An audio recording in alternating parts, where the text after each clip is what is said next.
إن الحمد لله نحمده ونستعينه ونستغفره ونؤمن به ونتوكل عليه ونعوذ بالله من شرور أنفسنا ومن سيئات أعمالنا من يهدي الله فلا مضل له ومن يضلله فلا هادي له وأشهد أن لا إله إلا الله وأشهد أن محمدًا عبده ورسوله فإن خير الحديث كتاب الله وخير الهدي هدي محمد صلى الله عليه وسلم وشر الأمور محدثاتها وكل محدثة بدعة وكل بدعة ضلالة وكل ضلالة في النار. أعوذ بالله من الشيطان الرجيم. بسم الله الرحمن الرحيم. يا أيها الناس اتقوا ربكم الذي خلقكم من نفس واحدة وخلق منها زوجها وبث منهما رجالا كثيرا ونساء واتقوا الله الذي تساءلون به والأرحام إن الله كان عليكم رقيبا. يا أيها الذين آمنوا اتقوا الله حق تقاته ولا تموتن إلا وأنتم مسلمون. يا أيها الذين آمنوا اتقوا الله وقولوا قولا سديدا. وقال في موضع آخر لقد رضي الله عنهم ورضوا عنه وقال السابقون الأولون والمهاجرين والأنصار الذين اتبعوهم بإحسان رضي الله عنهم ورضوا عنه. رب اشرح لي صدري ويسر لي أمري واحلل عقدة من لساني يفقهوا قولي. رب اشرح لي صدري ويسر لي أمري واحلل عقدة من لساني يفقهوا قولي. رب زدني علما سبحانك لا علم لنا إلا ما علمتنا إنك أنت العليم الحكيم. تمام قسم کی تعریف و توصیف، بزرگی، بڑائی، کبریائی، حمد و ثنا، تحمید و تقدیس اس رب العالمین خالق کائنات مالک ارض و سماوات کے لیے ہے جو پوری کائنات کا پالن ہار ہے، جو خالق ہے، مالک ہے، کائنات کے ذرے ذرے پہ جس کی قدرت ہے. حاضرین، اس کے بعد بے شمار درود و سلام نازل ہو اللہ کے حبیب جناب محمد الرسول اللہ صلی اللہ علیہ وسلم پر، جنہیں رب العزت نے پوری کائنات کے لیے مکمل، آئیڈیل، آدرش، نمونہ اور ایک ایسی شخصیت کی حیثیت سے بھیجا جن کے قول و عمل، جن کی زندگی کی ایک ایک رفتار و گفتار پوری انسانیت کے لیے سراپا آئیڈیل ہے.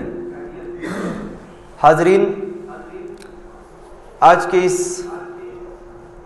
پر رونق پروگرام میں، تاریخی مجلس میں جس شخصیت پر ہم گفتگو کرنے جا رہے ہیں، آپ نے پوسٹر میں دیکھا ہوگا کہ حضرت عمر بن خطاب رضی اللہ تعالیٰ عنہ اسلامک ہسٹری کے مطابق، اسلامی تاریخ کے مطابق اسلامی سلطنت کے دوسرے خلیفہ اور ایک ایسی شخصیت جس کو ہم یہ کہیں کہ انتہائی مضبوط، قوی الجثہ، جسمانی، ذہنی اور ہر اعتبار سے، سماجی، معاشی ہر اعتبار سے ایک ایسی شخصیت جو بہت زیادہ پاورفل تھی. حضرت فاروق اعظم کے سلسلے میں گفتگو کرنے سے قبل آئیے سب سے پہلے ہم یہ دیکھ لیتے ہیں کہ ان کی زندگی کا ابتدائی لمحہ کیا تھا. حضرت عمر فاروق ایک ایسی شخصیت کا نام ہے جس کے بارے میں برنارد شاہ نے یہ کہا کہ اگر عمر جیسا ایک آدمی اور پیدا ہو جاتا، اس قول کو یاد رکھیے، برنارڈ شاہ نے کہا کہ اگر حضرت عمر جیسا ایک آدمی اور ہو جاتا تو اس پوری زمین سے جو مشرک ہیں ان کا خاتمہ ہو جاتا اور صرف اسلام کے نام لیوا رہتے. اگر محمد جیسا ایک حضرت عمر جیسا، انہوں نے کہا حضرت عمر جیسا ایک آدمی اور اگر پیدا ہو جاتا تو پوری دنیا کے چپے چپے میں صرف اسلام کے نام لینے والے رہتے، دوسرا کوئی نہیں رہتا. برنارڈ شاہ کا یہ جملہ بہت مشہور جملہ ہے. آئیے سب سے پہلے ہم یہ دیکھتے ہیں کہ اس مضبوط ترین انسان کی زندگی کے لمحات کیا ہیں. امام غزالی رحمۃ اللہ علیہ نے لکھا ہے کہ جب اللہ کے رسول نے اپنی دعوت کا آغاز کیا تو حضرت عمر کی ذہنی اور قلبی کیفیت یہ تھی کہ ہمیشہ کشمکش کے شکار رہتے تھے، بے چینی ان کے اندر رہتی تھی کہ آخر کیا بات ہے کہ یہ آدمی جس کو سناتا ہے اپنی بات، جس کے سامنے اپنی گفتگو کرتا ہے، وہ آدمی پھر گفتگو سننے کے بعد اس بات کی پرواہ نہیں کرتا کہ اس کے ساتھ کیا انجام ہوگا. کیسا آدمی ہے، کیا کلام ہے، کیا بولتا ہے. مورخین نے لکھا ہے کہ ایک مرتبہ حضرت عمر رات میں اپنے گھر سے دور تھے اور جناب محمد رسول اللہ صلی اللہ علیہ وسلم خانہ کعبہ کے سامنے پاس میں نماز پڑھ رہے تھے. حضرت عمر خانہ کعبہ کی چادر کی اوڑ میں گھسے ہوئے تھے. اللہ کے رسول تلاوت کر رہے ہیں قرآن حکیم کی، پڑھے لکھے آدمی تھے. جب قرآن کی آیتیں حضرت عمر نے سنی تو ان کو ایسا محسوس ہوا کہ شاید یہ شاعر ہے، شاعرانہ کلام ہے. جب یہ سوچ ہی رہے تھے حضرت عمر، اللہ اکبر، کبھی کبھی سوچنے بیٹھیے تو ایک عجیب و غریب رقت طاری ہو جاتی ہے. ادھر حضرت عمر پردے کی آڑ میں سوچ رہے ہیں اور ادھر اللہ تبارک و تعالیٰ اللہ کے نبی کی زبان سے کون سے جملے نکلوا رہا ہے. اِنَّهُ لَقَوْلُ رَسُولٍ كَرِيمٍ وَمَا هُوَ بِقَوْلِ شَاعِرٍ. قرآن حکیم کی اس آیت کریمہ کی تلاوت اللہ کے رسول نے فرمائی کہ یہ جو کلام ہے، یہ جو قول ہے، یہ بزرگ رسول کا قول ہے. وَمَا هُوَ بِقَوْلِ شَاعِرٍ، یہ کسی شاعر کا قول نہیں. حضرت عمر نے جب قرآن کی یہ آیت سنی، دل کے اندر جو تشویش پیدا ہوئی تھی، اسمنجس کی کیفیت پیدا ہوئی تھی. یہ سوچ رہے تھے کہ شاید یہ آدمی جو اپنی زبان سے بولتا ہے اتنا فصیح و بلیغ کلام تو شاعری کا ہو سکتا ہے. قرآن حکیم کی اللہ کے رسول کو پتہ نہیں کہ آڑ میں حضرت عمر کھڑے ہیں، ادھر اللہ کے رسول نماز ادا کر رہے ہیں اور اللہ تبارک و تعالی حضرت عمر کے دل میں اٹھنے والے وسوسوں کا جواب نبی کونین کی زبان سے دلوا رہا ہے. انہ لقول رسول کریم وما هو بقول شاعر. قرآن حکیم کی اس آیت کو جب حضرت عمر نے سنا، حضرت عمر خود بیان کرتے ہیں اپنا یہ پورا واقعہ. کتب احادیث کے اندر مختلف جگہوں پہ یہ واقعہ منقول ہے. حضرت عمر کہتے ہیں کہ جب میں یہ سوچ رہا تھا اتنے میں اللہ کے رسول کی زبان سے جب میں نے یہ آیت سنی تو خاموش ہو گیا. پھر سوچا کہ نہیں، تب یہ کسی کاہن کا کلام ہوگا. اتنے میں اللہ کے رسول سبحان اللہ بے ساختہ زبان سے تحمید و تقدیس کے کلمات نکل جاتے ہیں اللہ تبارک و تعالیٰ کے لیے. اللہ کے رسول اس کے بعد جملہ کیا جو آیت تلاوت فرماتے کیا، وَلَا بِقَوْلِ كَاهِنٍ قَلِيلًا مَا تَذَكَّرُونَ. قرآن کی آیت تلاوت فرما رہے اللہ کے رسول کہ یہ کسی کاہن کا کلام بھی نہیں ہے، بلکہ دراصل تم لوگ اگر نصیحت پکڑتے بھی ہو تو بڑی بخالت سے کام لیتے ہو، تھوڑی نصیحت پکڑتے ہو. اگر غور کرو تو تمہاری فکر کے لیے، تمہارے شعور کے لیے، زندگی میں کامیابی کے لیے، آخرت میں کامیابی کے لیے اللہ نے ساری چیزوں کے راز قرآن حکیم کے اندر رکھ دیے. حضرت عمر نے جب یہ سنا بولا کہ ارے تب تو یہ کاہن کا بھی کلام نہیں. حضرت عمر بیان کرتے ہیں کہ اس کے بعد سے میرے دل کے اندر اسلام کی عظمت بیٹھ گئی، لیکن خاندانی مسئلہ، سماجی مسئلہ، معاشرتی مسئلہ، یہ سارے مسائل زندگی میں بہت پریشان کرتے ہیں انسان کو، حق کی راہ میں خاص طور سے. آدمی سوچتا ہے کہ میرا باپ دادا اس راستے پہ چل رہا ہے، ایک مدت سے میرے دادا ایسے تھے، میرے ابو ایسے تھے، میرے خاندان کا ایسا آدمی تھا، تو یہ لوگ غلط کیسے کر دیں گے. جب نئی چیز جب بتاتے ہیں لوگ، اہل حدیث حضرات اپنی بات کو رکھتے ہیں تو لوگ بڑی آسانی سے یہ بات کہہ دیتے ہیں کہ بھائی یہ کہاں سے نیا نیا پڑیا چھوڑ رہا ہے، نئی نئی باتیں کہاں سے نکال کر کے آ رہا ہے، میرے خاندان کے لوگ کیا غلط تھے. میں ایک بات اکثر اس سلسلے میں جواب کے طور پہ کہتا ہوں کہ بھیا آپ کے والد صاحب ایک روم میں رہتے تھے, سائیکل پہ چلتے تھے. اس کے بعد پھر آپ نے ترقی کی تو آپ نے 2-3 مکان بنا لیا. آپ کے ابو معمولی کپڑا پہنتے تھے, آپ اچھا کپڑا پہنتے ہو. دنیا کے ہر معاملے میں آپ سوچتے ہو کہ آگے بڑھیں, ترقی کریں, ہمارے اندر شعور کے اندر بالیدگی پیدا ہو, ہم ڈیولپ کریں. آپ دین کے اندر ڈیولپ کیوں نہیں چاہتے؟ آپ دماغ کیوں نہیں لگاتے؟ حقائق کو سمجھیے. کوئی ضروری نہیں ہے کہ اگر ابو بادشاہ تھے تو بیٹا بھی 30 مار خان ہو جائے گا, ایسا نہیں ہوتا. انسانی زندگی میں ہمیشہ ریسرچ کا عمل, کوشش کا عمل اور صحیح چیز کو, حق چیز کو سمجھنے کا عمل ہی دراصل یہ بتلاتا ہے کہ انسان سمجھدار ہے, اس کے اندر شعور ہے. ورنہ اگر آنکھ موند کر کے آدمی اگر کسی کی بات کو مان لے تو یہ معمولی بات نہیں ہے, اس کے ذریعے آپ کے جنت اور دوزخ کا فیصلہ ہونا ہے. آپ یہ نہیں کہ آسانی سے کوئی آدمی کوئی بات سنائے اور آپ مان لیجئے. آپ کو زندگی جینے کا جو اصل مقصد ہے وہ طے کرتا ہے کہ آپ زندگی میں کیسے جیتے ہیں, اور پھر زندگی کے اس عمل کی بنیاد پر آپ کو آخرت میں جانا. حضرت عمر کے بعد عمر نے جب قرآن کی آیت سنی تو طبیعت میں سوچتے تھے ہمیشہ بیٹھے بیٹھے کہ پتہ نہیں, لوگ تو اس کی مخالفت کرتے ہیں لیکن آدمی تو بڑا سچا ہے, بولتا ہے جو زبان سے, حقیقت میں وہ اپنی طرف سے گڑ کے نہیں بولتا ہے, لگتا ہے کہ یہ الہامی کتاب ہے. حضرت عمر اسی کیفیت میں تھے. اسی بیچ پورے مکہ کے جو شریر النفس اور سماج کے اندر آتنکواد پھیلانے والے جو لوگ تھے, بلکہ یہ کہیے کہ کفر کا آتنکواد اپنے چرن سیما پہ تھا, حق کی آواز دبائی جا رہی تھی. نبی کونین کی آواز جب مکہ کے سرماؤں نے سنا تو ان کو لگا کہ غالباً میرا جو اقتدار ہے وہ چھین جائے گا, میرے سر سے تاج حکومت چھین لیا جائے گا.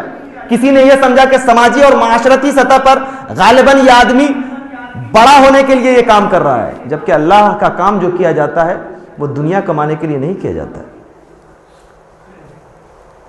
مکہ کے دارالندوہ میں لوگوں نے یہ طے کیا کہ یہ جو آدمی آیا ہے نبی ہونے کا دعویٰ کرتا ہے, کہتا ہے کہ الہامی کتاب میرے اوپر اترتی ہے, ایسا کرو اس کا خاتمہ دنیا سے کر دو تاکہ معاملہ ہی ختم ہو جائے, قصہ ہی ختم ہو جائے. اب سوال یہ پیدا ہوتا ہے کہ اس کام کو انجام کون دے گا؟ مکہ کے اندر 2 مضبوط ترین قسم کے لوگ تھے, ایک کا نام ابو جہل تھا, دوسرے کا نام عمر بن خطاب. یہ 2 قداور آدمی بڑے مضبوط ترین آدمی تھے. ابو جہل نے کہا کہ اس کام کو اگر انجام دلوانا ہے تو عمر کو بلاؤ, اس لیے کہ وہ پہلے ہی سے کہتا تھا کہ میری یہ خواہش ہے کہ دنیا کے اندر مجھے 100 اونٹ ہو جائے, مال و دولت کی فراوانی ہو جائے اور میں اونٹ کا دودھ پیوں.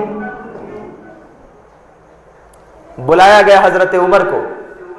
عمر, بہت دنوں سے تم اپنی خواہش کا اظہار کرتے ہو کہ میرے پاس اتنی دولت ہو جائے, اونٹوں کی فراوانی ہو جائے, ایک جوبلی چانس دیتا ہوں, ایک اچھا موقع دیتا ہوں, بڑا اچھا آفر ہم لوگوں نے مکہ کے دارالندوہ میں نکالا ہے, ایک لاٹری میں نے بچھائی ہے, اس کو تم انجام دے دو گے, انعام تمہارے ہاتھوں میں ہے. عمر نے کہا کہ وہ کون سی بات ہے, کہو تو صحیح. ابو جہل نے کہا کہ زیادہ کچھ نہیں کرنا ہے, بس محمد کا سر لے آنا ہے. اللہ اکبر. حضرت عمر کہتے ہیں کہ جب میں نے سنا تو پہلے سے تو ایسے بھی میری طبیعت کے اندر انتقام کا جذبہ موجزن تھا.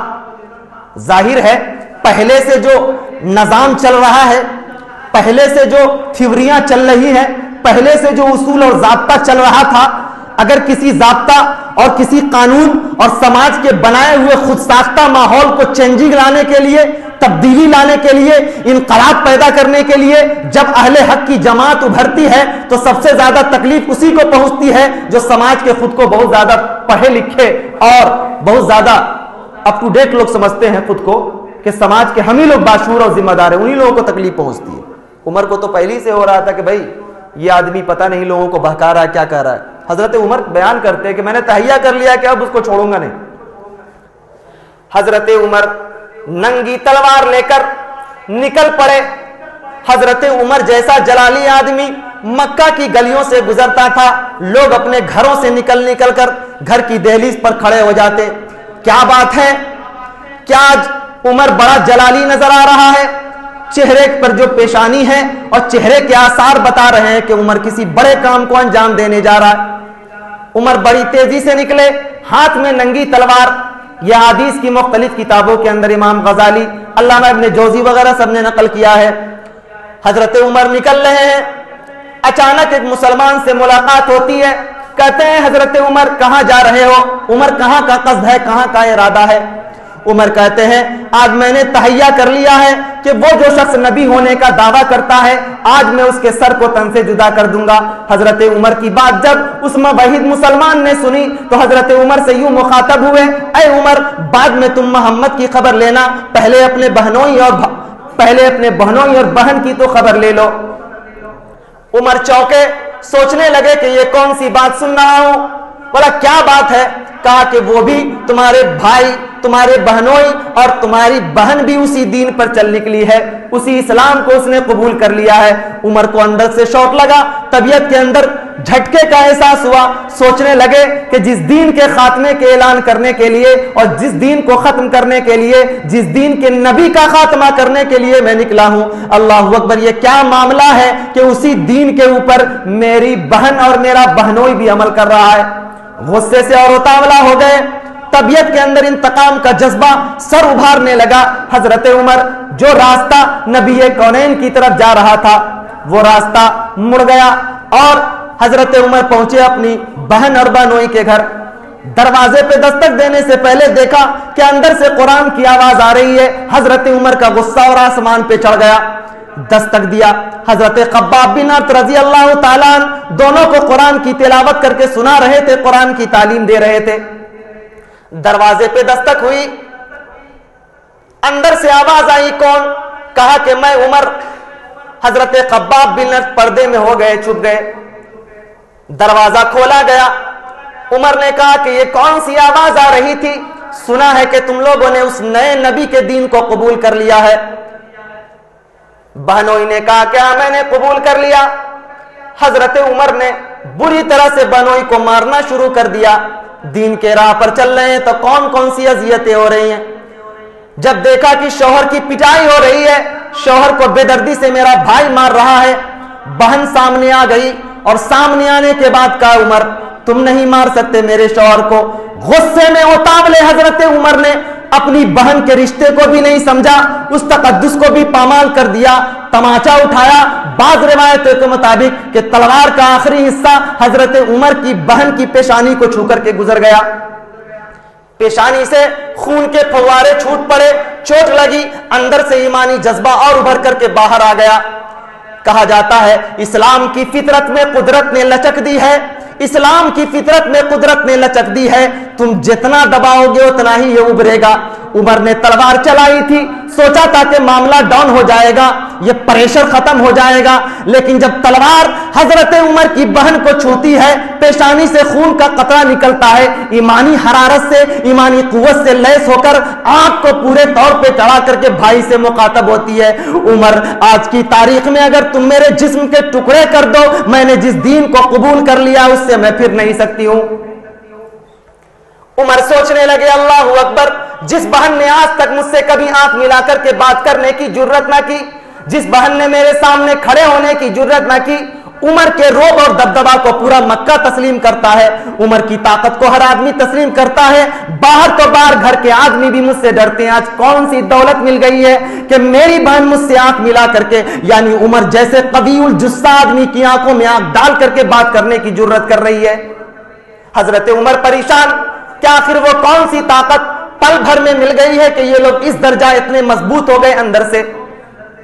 عمر کے اندر نرمی پیدا ہوئی، کوئی بھی اگر مضبوط سے مضبوط آدمی کے سامنے اگر پتلا دبلا انسان بھی، یہ ایک نیچرل پرابلم ہے کہ اگر کسی مضبوط ترین آدمی کے سامنے بھی اگر کوئی کمزور آدمی اگر سینہ تان کے کھڑا ہو جائے تو اس کے دماغ میں یہ بات ابھرتی ہے کہ ضرور اس کے اندر کوئی نہ کوئی چیز ہے، آخر مجھ جیسے مضبوط آدمی کے سامنے یہ کھڑا کیسے ہو گیا؟ یہ نیچرل ہے، انسان کا فطری تقاضا ہے۔ حضرت عمر نے کہا کہ آخر وہ کون سی چیز ہے جس نے تمہارے اندر اتنی قوت پیدا کر دی ہے؟ مجھے بھی سناؤ۔ بہن کا جواب سنیے، بہن اور بھائی کا رشتہ کیسا ہوتا ہے؟ اسلام قبول کر لیا تو ڈسپلین کیسی آ گئی؟ بہن جواب دیتی ہے عمر جس کلام کو تم دیکھنا چاہتے ہو وہ کلام ناپاک کلام نہیں ہے، کسی شاعر کا کلام نہیں ہے، ابھی تم ناپاک حالت میں ہو، جب تک تم غسل سے فارغ نہیں ہو جاتے، پاکی اور طہارت حاصل نہیں کرتے، اس کلام کو میں تمہارے ہاتھ میں نہیں تھما سکتی۔ حضرت عمر کو بہن نے غسل کروایا۔ اس کے بعد خباب بن ارت نے جب دیکھا کہ عمر کے اندر نرمی پیدا ہوئی، سورہ طٰہٰ کی چند آیتیں حضرت عمر کے سامنے تلاوت کی گئیں۔ عمر نے جب سنا، دل کی دنیا بدلنے لگی، اندر سے یہ احساس ہونے لگا، دل کی آواز ابھر کر کے سامنے آ گئی، اے عمر، آج تک تم جس راستے پہ چل رہے تھے وہ راستہ کامیابی کا نہیں ہے، وہ راستہ حق کا نہیں ہے۔ عمر کی دل کی دنیا بدلنے لگی، وہ کہنے لگے کہ ایسا کرو، جس کی بات تم نے تسلیم کی ہے میں اس سے ملاقات کرنا چاہتا ہوں، مجھے بھی لے چلو، اس نبی کے پاس، محمد کے پاس لے چلو۔ بالآخر یہ 3 لوگوں کا قافلہ حضرت عمر کے ساتھ چل پڑا۔ مسلمان اس وقت بہت مختصر تھے، کم تھے، چھوٹی سی مٹھی بھر تعداد، وہ بھی مسلمان سمٹے ہوئے دار ارقم میں بیٹھ کر کے اللہ کے رسول سے تبلیغ سنا کرتے تھے۔ اللہ کے رسول کے اوپر جو وحی نازل ہوتی تھی وہ لوگوں کے سامنے اللہ کے رسول پیش کرتے۔ صحابہ کرام کی مٹھی بھر جماعت، کمزور بے بس لوگ، اپنے سماج اور معاشرے کے ستائے ہوئے لوگ، حق کی آواز کو قبول کر دیا، لوگوں نے بے گھر کر دیا۔ حق کی آواز جیسے ہی انہوں نے قبول کی، لوگوں نے بے گھر کر دیا، سماج اور معاشرے سے لوگوں کو بائیکاٹ ہونا پڑا، حتیٰ کہ یہ ہے کہ اپنے گھر سے لوگوں نے بھگا دیا، فیملی تک کا سپورٹ نہیں۔ دار ارقم میں بیٹھ کر کے صحابہ کرام رضوان اللہ تعالیٰ علیہ مجمعین کی جماعت بیٹھی ہوئی ہے۔ عمر آئے، عمر نے آ کر کے دروازے پہ دستک دی، اندر سے آواز آئی، کون؟ باہر سے عمر نے کہا کہ میں عمر۔ اندر سے جو آدمی دروازے پہ کھڑا تھا، لوگ جو اندر بیٹھے ہوئے تھے ان کو خبر دی گئی، اس وقت اللہ کے رسول پہ وحی نازل ہو رہی تھی، لوگوں کو خبر دی گئی، صحابہ کرام کو بتلایا گیا کہ عمر آیا ہے۔ حضرت حمزہ رضی اللہ تعالیٰ عنہ، جو ابھی 3 دن پہلے جنہوں نے اسلام قبول کیا تھا، مضبوط ترین انسان، جب پتہ لگا کہ عمر آیا ہے، صحابہ کرام سہم گئے کہ عمر جیسا جلالی آدمی آیا ہے، پتہ نہیں کس ارادے سے آیا ہے۔ ان سہمے ہوئے صحابہ کرام کے بیچ حضرت حمزہ کی ایمانی قوت باہر آئی، فوراً تلوار کو پکڑا اور کہا کہ گھبرانے کی ضرورت نہیں ہے، عمر اگر اچھے ارادے سے آیا ہے تو اس کا استقبال ہے، خوش آمدید کہتے ہیں، لیکن اگر عمر غلط ارادے سے آیا ہوگا تو میری تلوار ہے اور عمر کی گردن رہے گی۔ دروازہ کھولا گیا، اندر حضرت عمر آئے۔ لوگ کیا دیکھتے ہیں کہ جو چہرہ اٹھا ہوا کرتا تھا، جو سر اٹھا ہوا رہتا تھا، جو کلیجہ باہر رہتا تھا، آج سر وہ جھکا ہوا ہے۔ اللہ کے رسول نے دیکھا حضرت عمر سے اور پوچھا کہ عمر کس ارادے سے آئے ہو؟ اللہ کے رسول نے فرمایا کہ عمر تمہارا آنا مبارک ہو، میں نے کل ہی رب کائنات سے یہ دعا کیا ہے، اللہم اعز الاسلام، اے پروردگار عالم اسلام کو قوت عطا کر دے۔ میں نے دعا کیا رب العالمین سے، اللہم اید الاسلام عمر بن الخطاب، اے اللہ عمر کے ذریعے اس اسلام کو قوت عطا کر دے۔ لگتا ہے کہ رب کائنات نے میری یہ آرزو پوری کر دی، اللہ تبارک و تعالیٰ نے میری اس فریاد کو سن لی ہے۔ عمر آنا مبارک ہو۔ محدثین لکھتے ہیں، مورخین لکھتے ہیں کہ جب عمر آئے، اللہ کے رسول نے حضرت عمر کو یوں پکڑا جیسے کوئی ماں اپنے بچے کو گود میں بیٹھا لیتی ہے۔ اللہ کے رسول نے پوری محبت سے، شدت سے عمر کو پکڑا، کہا کہ اے عمر، کہتے ہیں جناب محمد رسول اللہ صلی اللہ علیہ وسلم سے، گھر سے تو آپ کے قتل کا ارادہ لے کر کے نکلا تھا، لیکن راستے ہی میں قرآن کی آیت سنی، دل کی دنیا بدل گئی۔ اے خاتم الانبیاء، اب قریب میں ہوں تو ایسا لگتا ہے کہ آپ کا غلام ہو گیا ہوں۔ اللہ کے رسول کے سامنے حضرت عمر نے اسلام قبول کر لیا۔ جیسے ہی حضرت عمر نے اسلام قبول کیا، صحابہ کرام کی جو بجھی بجھی طاقت تھی، سہمی سہمی آواز تھی، اور جو خوف اور دہشت میں دبے ہوئے چہرے تھے، وہ سب ابھر کے سامنے آ گئے۔ صحابہ کرام کو ایک قوت پیدا ہوئی، سبھی لوگوں نے اتنی زور آواز میں نہ رہے تکبیر کی آواز بلند کی جو مکہ کی گلیوں میں دور دور تک پھیل گئی، لوگوں میں شور مچ گیا کہ ایسا لگتا ہے کہ مسلمانوں کے قافلے کے اندر کوئی انقلاب رونما ہو گیا ہے۔ جنگل کی آگ کی طرح یہ خبر پھیلی کہ عمر مسلمان ہو گیا ہے. آہا، جن لوگوں نے حضرت عمر کو بھیجا تھا کہ نبی کونین کے سر کو تن سے جدا کر کے لانا ہے، آج وہ عمر اسلام کی دعوت پہ لبیک کرتے ہوئے مشرف با اسلام ہو گیا ہے. لوگوں کو معلوم ہوا، کفر کے حلقے میں تہلکہ مچ گیا، سوگوار لوگ ہو گئے. ابو جہل کا چہرہ گر گیا. اب کیا کریں؟ اللہ اکبر. حضرت عمر جیسے ہی حضرت عمر نے اسلام قبول کی، ایسی یہ آواز ایمانی قوت سے، کبھی کبھی آپ دیکھو ایمانی قوت سے لیس ہو کر کے جب آدمی چیختا ہے پوری قوت کے ساتھ تو اس کی آواز تو زور سے نکلتی ہی ہے، اور اس آواز میں اللہ تبارک و تعالیٰ اتنی تاثیر پیدا کر دیتا ہے کہ کفر کے ماتھے پہ پسینے آ جاتے ہیں. وہ طاقت پیدا کر کے دیکھو، وہ آواز، وہ تاثیر پیدا کر کے دیکھو جو صحابہ کرام کے اندر موجود تھا. اسی لیے کہا جاتا ہے کہ کبھی کبھی جب ایمانی ماحول ہو، جب جسم کے اندر ایمانی حرارت پیدا ہو، اور جب بات مضبوط قوی ایمان کی جائے تو نعرہ تکبیر کی آواز بلند کی جا سکتی ہے.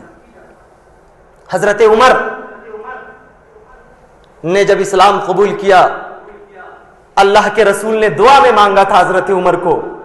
پتہ یہ چلا کہ حضرت عمر دعائے رسول ہے، تمنائے رسول ہیں، خواہش رسول ہیں، ارتضائے رسول ہیں. یعنی نبی کونین نے عمر ایسی شخصیت جس کو رسول کائنات نے دعا مانگا تھا. اے عمر، تیری قسمت کا کیا کہنا کہ جسے رسول کائنات دعا میں مانگے، اس کی شرف و منزلت کسی انسان کی بتانے کے لیے یہ جملہ کافی ہے کہ نبی کونین نے مکہ کے اس قوی الجثہ انسان کو اللہ تبارک و تعالیٰ سے مانگا کہ مولا اس مضبوط انسان کو اسلام کے حوالے کر دے. میں مضبوطی چاہتا ہوں، اگر یہ میرے دامن میں آ جائے گا تو یہ مسلمان والے، یہ جو لوٹے پیٹے لوگ ہیں، یہ بہت مضبوط ہو جائیں گے. حضرت عبداللہ ابن مسعود بیان کرتے ہیں کہ جب حضرت عمر اسلام لائے تو اس کے بعد اسلام کو قوت مل گئی، بہت مضبوطی مل گئی. اور سنیے، عمر کا سب سے پہلا ڈیسیزن اسلام لانے کے بعد، آدمی اگر دل کا بڑا ہو نا تو بات بھی بڑا کرتا ہے. اس لیے کلیجہ ہمیشہ بڑا رکھنا چاہیے. کلیجہ اس وقت بڑا ہوگا جب دل کے اندر صرف اللہ کا خوف ہوگا. مومن کے دل میں صرف اللہ کا خوف ہوتا ہے، بندے کا خوف نہیں ہوتا ہے. عمر نے کہا، اے اللہ کے رسول، آج ہم لوگوں کے اندر اسلامی تعلیمات ہیں، بہت ساری چیزیں جانتے ہیں، بہت ساری چیزوں کا علم ہے، لیکن اس کے باوجود بھی اگر کوئی بھلا کام کہنے کے لیے کہیے، اچھا کام کرنے کے لیے کہیے تو کوئی دائیں سے بھاگ لیتے، کوئی بائیں سے بھاگ لیتے. لے دے کر کے پوری جماعت کا وقار اور پورا اعتبار چند لوگوں پر ہی مشتمل ہوتا ہے. لوگ سمجھتے ہیں بس چندہ دے دو کام ہو گیا. ایسی بات نہیں ہے. جب آپ کو اللہ تبارک و تعالیٰ نے ایمان کی دولت سے نوازا ہے تو آپ کو یہ فکر مند رہنا ہوگا کہ یہ حق کی آواز کہاں تک پہنچنی چاہیے. عمر نے کہا، اللہ کے رسول، وہ دور ختم ہو گیا جب دار ارقم میں لوگ سہم سہم کے نماز پڑھ رہے تھے.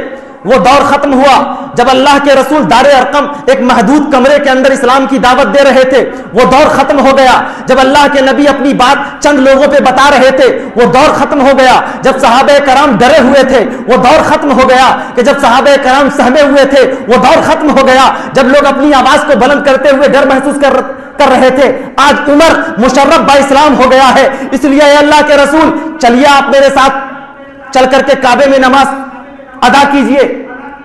صحابہ کرام کے ساتھ آپ نماز ادا کیجئے گا. عمر اکیلا چوکیداری کرے گا. یہ جلال دیکھیے عمر کا.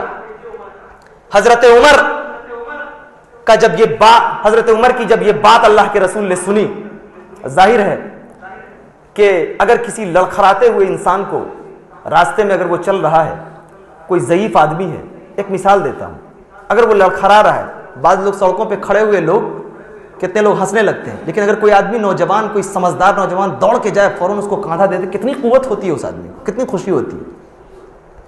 عمر کی جب بات نبی کونین نے سنی، طبیعت کے اندر خوشی کا احساس ہوا. کہا، عمر کہتے ہو تو چلیں گے. اسلام اس لیے آیا ہے کہ پھیلے، اسلام اس لیے نہیں آیا ہے کہ اس کو دبایا جائے. حضرت عمر چلے مکہ کے اندر نماز پڑھنے کے لیے. ایک طرف کمانڈوز کی طرح، ایک طرف حضرت حمزہ ہیں، دوسری طرف حضرت عمر ہیں. اور مورخین لکھتے ہیں کہ جب حضرت عمر چل رہے تھے، پیر کے اندر اتنی قوت تھی کہ حضرت عمر جب زمین پر پیر کو مارتے تو گرد و غبار اڑنے لگتا تھا. اللہ اکبر، کتنا مضبوط ترین انسان رہا ہوگا. اللہ کے رسول نے جب حضرت عمر کا یہ جلال دیکھا تو وہیں پر اللہ کے رسول نے حضرت عمر کو فاروق کا خطاب دے دیا. اللہ اکبر. اور جب حضرت عمر نکلے تو کس ماں کے لال کے اندر اتنی قوت تھی جو مکے سے نکل کے یہ کہہ سکتا کہ ہم کعبے کے اندر محمد کو نماز نہیں پڑھنے دیں گے. ایسی قوت اللہ تبارک و تعالیٰ نے عطا کر دی کہ کسی کے اندر اتنی ہمت نہیں تھی جو نبی کونین کے راستے کو روک سکے. عمر نکلے اور پھر اس کے بعد نماز ادا کی گئی. اس طریقے سے حضرت عمر کے ذریعے اللہ تبارک و تعالیٰ نے ایک مضبوط قوت دی. حضرت عمر کے اندر اللہ تبارک و تعالیٰ نے ایسی فہم و فراست دی تھی, ایسی قوت دی تھی, اتنے ذہین انسان تھے کہ کیا بتاؤں. عمر کی فضیلت میں چند باتیں اور بتاؤں. ایک مرتبہ اللہ کے رسول اپنے گھر سے نکل رہے ہیں, ایک ہاتھ حضرت ابو بکر صدیق کے کاندھے پہ ہے, دوسرا ہاتھ حضرت عمر کے کاندھے پہ. مسجد نبی کے جانب تشریف لا رہے ہیں. صحابہ کرام نے دیکھا جو نبی کے ایک تبسم پہ نثار ہونے کے لیے تیار رہتے تھے. جب صحابہ کرام نے دیکھا کہ آج اللہ کا رسول اپنے چہرے پر مسکراہٹ سجائے ہوئے آ رہا ہے, ایسا لگا جیسے بادلوں کی اوٹ سے چاند نکل آتا ہے. اللہ کے رسول کا خوبصورت چہرہ دیکھا. وہ خوبصورت چہرہ جس کے بارے میں ایک صحابی کہتے ہیں کہ راستے میں جا رہا تھا, چاندنی رات کا وقت تھا, اللہ کے رسول چاندنی رات میں سامنے آ رہے تھے. میں بار بار اللہ کے رسول کے چہرے کی طرف دیکھتا تھا, آسمان کے چاند کی طرف دیکھتا تھا. دیکھتے دیکھتے سمجھ میں نہیں آ رہا تھا کہ دونوں میں حسین کون ہے. آخر میں دل نے یہ فیصلہ کیا کہ کائنات میں اللہ تبارک و تعالیٰ نے تجھ سے زیادہ حسین کسی کو پیدا نہیں کیا. حسان ابن ثابت کی شعر گوئی اور شعر فہمی دیکھیے. حسان ابن ثابت کہتے ہیں وَأَحْسَنَ مِنْكَ لَمْ تَرَ قَطُّ عَيْنِي وَأَجْمَلَ مِنْكَ لَمْ تَلِدِ النِّسَاءُ خُلِقْتَ مُبَرَّأً مِنْ كُلِّ عَيْبٍ كَأَنَّكَ خُلِقْتَ كَمَا تَشَاءُ. میری آنکھوں نے تجھ سے زیادہ حسین کوئی چہرہ نہیں دیکھا ہے, ایسا لگتا ہے. وَأَجْمَلَ مِنْكَ لَمْ تَلِدِ النِّسَاءُ, اور تجھ سے زیادہ خوبصورت بچہ کسی ماں نے نہیں جنا. خُلِقْتَ مُبَرَّأً مِنْ كُلِّ عَيْبٍ, تو تمام تر عیوب و نقائص سے پاک ہے. کأنک خلقت کما تشاء, ایسا لگتا ہے کہ اللہ کے سامنے بیٹھا تھا, کھڑا تھا اور کہہ رہا تھا کہ مولا تو مجھے اس طریقے سے بنا, اور اللہ تبارک و تعالیٰ تیری مرضی کے مطابق تجھے حسن عطا کرتا چلا گیا. اللہ اکبر. نبی کونین کو حجرے سے آتے ہوئے صحابہ کرام نے دیکھا. ایک ہاتھ حضرت ابو بکر صدیق کے کاندھے پر, دوسرا ہاتھ حضرت عمر کے کاندھے پر. صحابہ کرام بھی تبسم فرما رہے ہیں. اللہ کے رسول کے سفید سفید موتیوں جیسے دانت دکھائی دے رہے. صحابہ کرام نے دیکھا, طبیعت مچل گئی. دیکھا کہ اللہ کے رسول بڑے خوش دکھائی دے رہے ہیں, کیا بات ہے. اللہ کے رسول نے فرمایا کہ سنو, آج تم دیکھ رہے ہو نا کہ ایک ہاتھ میرا صدیق اکبر کے کاندھے پہ ہے, دوسرا ہاتھ عمر کے کاندھے پہ ہے. تو سنو, قیامت کے دن جب لوگ پیاسے ہوں گے, پیاس کی شدت لوگوں کو تڑپا رہی ہوگی, وہاں پہ کہیں پانی کا پتہ نہیں ہوگا, حوض کوثر پہ میں پانی تقسیم کر رہا ہوں گا. ایسے وقت میں بھی میرا ایک ہاتھ ابو بکر صدیق کے کاندھے پر اور دوسرا حضرت عمر کے کاندھے پہ ہوگا. یہ مقام حضرت عمر کا. ایک موقع پر اور اللہ کے رسول نے فرمایا کہ سنو, حضرت عمر تو ایسی ذات ہے. اللہ کے رسول نے فرمایا کہ ہم عمر سے محبت کرتے ہیں, ابو بکر صدیق سے محبت کرتے ہیں. حضرت عمر اپنی زندگی میں جب حضرت عمر نے کوئی بات, کوئی مشورہ اللہ کے رسول کو دیا, اللہ تبارک و تعالیٰ نے قرآن حکیم کی آیت نازل کر دی. اتنے بالغ النظر, دور رس اور تعمق بھری نگاہیں حضرت عمر کی تھیں کہ جب اللہ کے رسول کو انہوں نے کسی بھی معاملے میں ٹوکا, وہ چیز اتنی اہم تھی. اس لیے اللہ کے رسول نے ایک موقع پر کہا کہ میرے بعد اگر کوئی نبی ہوتا تو عمر ہوتا. ایک موقع پر یہ جو پردے کی آیت, جو خواتین آج پردہ کرتی ہیں, یہ پردے کی آیت اس وقت نازل ہوئی جب حضرت عمر نے کہا اللہ کے رسول ازواج مطہرات آتی ہیں, کبھی کبھی چہرہ کھلا ہوا رہتا ہے, اچھا نہیں لگتا ہے. حضرت عمر نے یہ بات کہی. طبیعت دور رس دیکھیے, حساس دیکھیے, غیرت دیکھیے کہ نبی, ازواج مطہرات, نبی کی بیوی, اور اس کو کوئی دوسرا آنکھ یا دوسری آنکھ اس کا چہرہ دیکھے. یہ نبی, یہ حضرت عمر کی غیرت کو گوارا نہیں. اللہ تبارک و تعالیٰ نے قرآن کی آیت اتار دی کہ اپنی بیویوں سے کہیے کہ وہ پردے میں رہے. ایک موقع پر اور ایک منافق کی نماز جنازہ پڑھانے کے لیے اللہ کے رسول بڑھے، جس منافق کے بارے میں اللہ تبارک و تعالیٰ نے کہا کہ 70 کہ اگر تو اس کی نماز جنازہ 70 مرتبہ پڑھ دے پھر بھی اللہ تبارک و تعالیٰ اسے نہیں بخشے گا۔ اللہ کے رسول جب بڑھ رہے تھے اس منافق کی نماز جنازہ پڑھانے کے لیے عبداللہ ابن ابی کی، تو عمر چونکہ جانتے تھے، اور صحیح بات ہے کہ اگر انسان اگر برا ہو، اگر بہت زیادہ برا ہو، ایک ایسا انسان جو مسلمانوں کا چہرہ بنا کر نہیں ہر موڑ پہ، میں کہتا ہوں کہ دشمنی کرنا ہے، دوستی کرنا ہے تو کھل کے کرو، اور دشمنی کرنا ہے تو کھل کے کرو۔ منافقت دنیا کی کوئی قوم برداشت نہیں کرتی ہے، دال میں بھی ہاں، چاول میں بھی ہاں، بھات میں بھی ہاں، ادھر بھی ہاں، ادھر بھی ہاں، یہ منافقت ہے۔ یہ عبداللہ ابن ابی ہر موڑ پہ اسلام والوں کو تکلیف دیتا تھا، ہر موڑ پہ، ہر جگہ جہاں بھی اسلام کے خلاف اگر کوئی کام کرنا ہو، یہ آدمی کچھ نہ کچھ ایسا گیم پلاننگ کرتا تھا جس کی وجہ سے لوگوں کو نقصان ہو جائے۔ حضرت عمر نے دیکھا کہ ایسے شخص کا نماز جنازہ پڑھانے کے لیے اللہ کے رسول بڑھ رہے ہیں۔ عمر کی ہمت دیکھیے، غیرت دیکھیے، اتنی قوت پیدا کرنے کے لیے بھی صحابہ کرام کے اندر یا اس دور کے صحابہ کے اندر عمر جیسا جگر ہونا چاہیے کہ اللہ کے رسول کسی کام کرنے کے لیے جائیں اور عمر جیسا فہم و فراست والا آدمی بڑھ کر کے اللہ کے رسول کو روکے۔ اللہ کے رسول یہ کیا کر رہے ہیں؟ یہ آدمی منافق ہے، اس کی نماز جنازہ آپ پڑھا رہے ہیں۔ اللہ کے رسول نے فرمایا کہ اگر میری نماز جنازہ پڑھانے سے اگر اس کو اللہ تبارک و تعالیٰ بخش دے تو اس میں کیا برائی ہے؟ میں تو رحمت للعالمین ہوں۔ اللہ اکبر۔ میرے رسول کتنے شفیق تھے، کتنے مربی تھے، کتنا اللہ تبارک و تعالیٰ نے کیسا دل دیا تھا۔ پوری انسانی تاریخ میں کسی انسان کا ایسا دل نہیں دکھائی دیتا۔ اللہ کے رسول نے کہا اگر نماز جنازہ پڑھا دینے سے اس کی مغفرت ہو جائے تو یہ سودا برا میں اپنے لیے نہیں سمجھتا، اور رحمت للعالمین ہوں میں عمر نہیں ہوں۔ اللہ کے رسول کو حضرت عمر نے منع کیا، اللہ تبارک و تعالیٰ نے آسمان دنیا سے قرآن حکیم کی آیت اتار دی، وَلَا تُصَلِّ عَلَىٰ أَحَدٍ مِّنْهُمْ مَاتَ أَبَدًا وَلَا تَقُمْ عَلَىٰ قَبْرِهِ۔ نبی ایسے شخص جو فاسق و فاجر انسان ہو، جو منافق ہے، اس کی نماز جنازہ پڑھانے کی آپ کو اجازت نہیں ہے۔ اللہ تبارک و تعالیٰ نے منع کر دیا۔ عمر نے ایک تجویز پیش کی، عمر کی غیرت باہر آئی، اللہ تبارک و تعالیٰ نے آسمان سے آیت اتار دی۔ ایسے تھے حضرت عمر۔ ایک بات اور بتاؤں، ایک موقع پر اللہ کے رسول نے صحابہ کرام سے فرمایا کہ میں نے خواب میں دیکھا ہے کہ زمین بنجر ہے، اس کو پانی کی ضرورت ہے، اور اس میں درخت بھی اگے ہوئے ہیں، پودے بھی ہیں، پانی کی ضرورت ہے۔ میں نے خواب میں یہ دیکھا کہ ابو بکر آئے، اور ابو بکر نے ڈول کافی بھاری تھا، تو وہ ڈول سے ابو بکر پانی اٹھا کر کے اس کھیت کو پٹا رہے ہیں، پانی دے رہے ہیں۔ لیکن ابو بکر اس کو اٹھا رہے ہیں تو ایسا لگتا ہے کہ ابو بکر چونکہ بزرگ آدمی تھے تو ان کو اٹھانے میں تھوڑی پریشانی ہو رہی ہے، بہت بھاری تھا نا، تو پریشانی ہو رہی۔ ابو بکر نے کوشش کی، تھوڑا سا پانی پٹایا، لیکن پورے طور پہ وہ زمین سیراب نہیں ہو سکی۔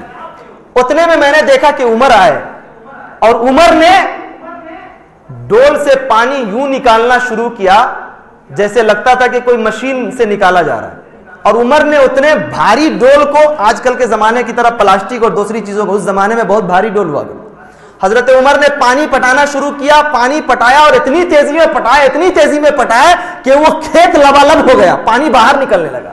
اللہ اکبر۔ صحابہ کرام نے سنا تو کہا اے اللہ کے رسول، آپ نے خواب تو بیان کر دیا ہے، تعبیر بھی بیان کر دیجئے، اس کی تعبیر کیا ہوگی؟ اللہ کے رسول نے فرمایا کہ جانتے ہو ابو بکر تو دین کا کام کریں گے ہی، یہ تو واقعتاً اس پوری امت کے اندر میرے بعد سب سے مقام و مرتبہ کے لائق ہیں، لیکن سنو جو حصہ باقی رہ جائے گا، عمر اسلام کو جس طرح سے پانی لبالب ہو گیا، کھیت سے بھرنے لگا، اسلام کو عمر اتنی دور تک لے جائے گا، اسلام کے پرچم کو اتنی دور تک بلند کرے گا کہ دنیا دیکھے گی اس کی سطوت کو۔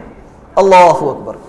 حضرت عمر کے بارے میں اللہ کے رسول نے فرمایا کہ عمر ایسا نظام چلائے گا، اتنی دور تک لے جائے گا اسلامی سلطنت کو کہ دنیا دیکھ کر کے حیران رہ جائے گی۔ ایک موقع پر اللہ کے رسول نے فرمایا کہ آسمان میں جتنے ستارے ہیں اتنی نیکیاں حضرت عمر کی ہیں، اما عائشہ سن رہی تھی, ان کو برداشت نہیں ہوا کہ میرے ابو نے بھی تو بڑا کام کیا ہے, فوراً بول پڑی.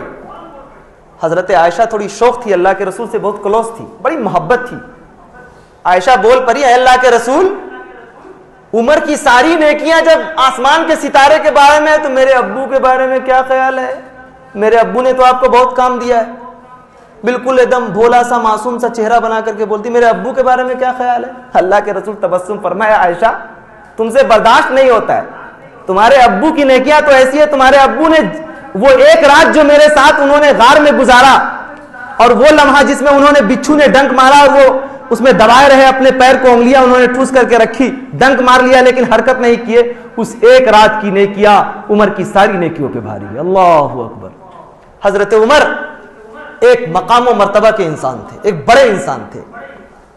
اللہ کے رسول کہا کرتے تھے, عمر تم غصے میں جب ہوتے ہو تو آسمان کے ماتھے پہ پسینہ آ جاتا ہے.